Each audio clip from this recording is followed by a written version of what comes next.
Bumilis ang paglago ng ating ekonomiya sa second quarter ngayong taon kumpara nung nakaraang quarter. Pero mas mabagal pa rin yan sa parehong panahon noong 2013.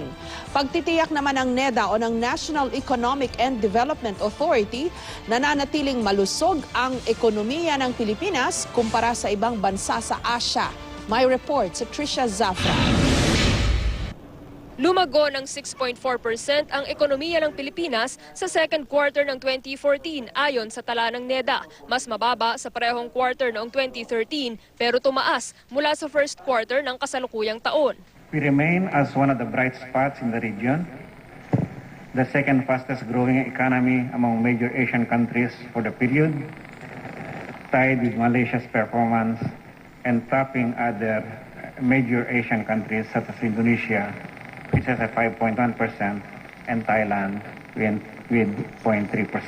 Ang services sector ang may pinakamalaking ambag sa paglago na sinundan ng industry sector. Ikatlo naman ang sektor ng agrikultura. Ayon sa ekonomistang si Professor Winnie Monsod, ang mababang kontribusyon ng agrikultura sa GDP ang isang dahilan bakit marami ang nananatiling mahirap sa kabila ng paglago ng ekonomiya. We must be sure that that the economy creates jobs for the poor. But how can you create jobs for the poor?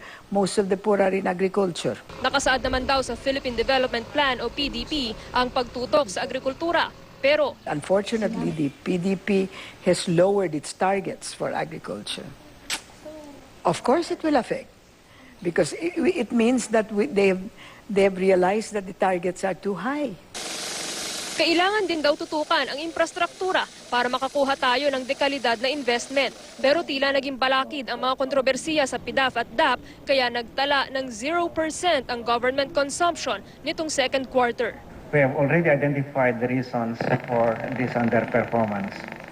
Examples are the delayed submission of new requirements indicated in the GAA, ongoing validation of proposed programs under the grassroots participatory budgeting, revision of work programs to respond to the reconstruction needs in the Yolanda affected areas.